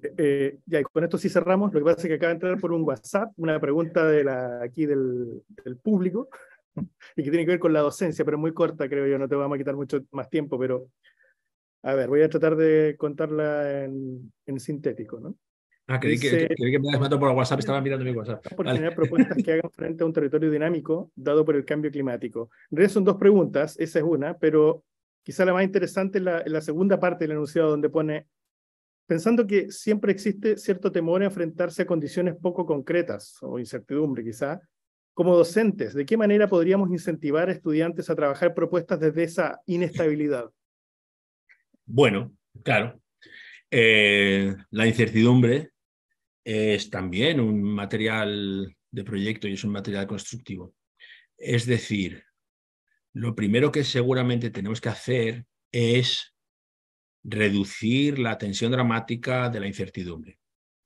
Es decir, en la medida en la que las generaciones ya un poco experimentadas expresan su nostalgia sobre las épocas de las certidumbres, creo que incrementamos inconscientemente el dramatismo de los momentos actuales, ¿no? Nuestra responsabilidad es dotar a nuestros alumnos y a nosotros mismos de instrumentos para navegar esa incertidumbre. Creo que muchas disciplinas han navegado en incertidumbres peores que la nuestra, ¿no? O sea, que la medicina tiene antibióticos desde hace 15 días, por así decir, ¿no? Entonces, no tenemos que llorar tanto por la desaparición de las certidumbres, ¿no? Pero esas incertidumbres tienen claramente componentes que son puertas maravillosas abiertas al futuro, ¿no? Por ejemplo, que me perdonen los que no estén de acuerdo, la pérdida de prestigio del programa, la posibilidad de reutilizar arquitecturas con usos completamente contradictorios, la reflexión radical sobre la manera en la que la arquitectura responde a la incertidumbre de los habitantes de una estructura doméstica. Es decir, ¿por qué necesitamos agarrarnos a la certidumbre de que un apartamento es una cosa que tiene un dormitorio grande, otro pequeño, un rinconcito para leer, una televisión y una cocina, y luego resulta que hay un 38% de la población buscando apartamentos que no son parejas, que no tienen niños, que no ven que no ven series, yo qué sé, porque son certidumbres también un poco falsas a veces, ¿no? Entonces, yo creo que hay como que decir, la incertidumbre ha llegado para quedarse y vamos a trabajar con ella, ¿no?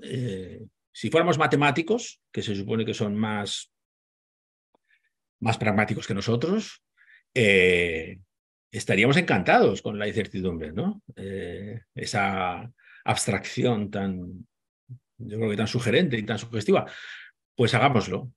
Lo que pasa es que lo que hay que hacer es no caer en la trampa y no transmitir, en ese caso, no transmitir certidumbres como lo que hay que hacer, lo que es bueno, lo que está mal. Es decir, hay que extirparse ese apéndice del juicio de lo bueno y lo malo y utilizar otro, ¿no? El juicio de lo que nos vale o lo que no nos vale, lo que realmente mejora la calidad de vida. Al final, toda esta incertidumbre, ¿a dónde va? Va a que necesitamos una definición nueva de calidad.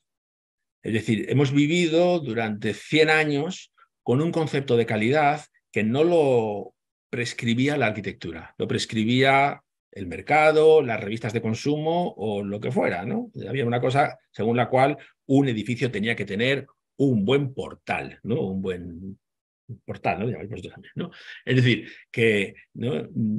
Pero resulta que hoy en día pues preferimos que poder tener 3 plantas en la terraza, ¿no? Entonces, esa incertidumbre sobre lo que esas 3 plantas van a ser dentro de 10 años, pues no nos debería asustar. Tampoco nos debería asustar porque ya tenemos mucha experiencia, es decir, porque ya hemos visto que hace 15 años no había móviles, o sea, los móviles no eran lo que son ahora. 15 años. Es decir, nosotros, cuando digo nosotros, me refiero a los que tenemos más de X años, hemos visto transformaciones alucinantes que en el tiempo en el que no existían habrían sido objeto de incertidumbres tan dramáticas como las que habitamos ahora. Pero, no sé, las hemos vivido al ritmo del tiempo y no nos han parecido tan contundentes, pero han sido súper contundentes. Mira lo que estamos haciendo en este instante, o sea, esta conferencia o esta clase o esta comunicación, esta conversación que estamos teniendo ahora, habría sido impensable en el año 2019, antes de la pandemia, porque existía el medio, existía Skype, existía todo. Pero ¿quién daba conferencias por Skype en el año 2019? Nadie, en el mundo, en todo el planeta. O sea, no tenemos que asustarnos de la incertidumbre. Y si nos asustamos, pues vale, pues nos asustamos, pero también de lo que ha pasado. Nos tendríamos que asustar mucho de lo que ha pasado, ¿no? Muy bien, genial. Gracias. Muchas gracias. Gracias a vosotros.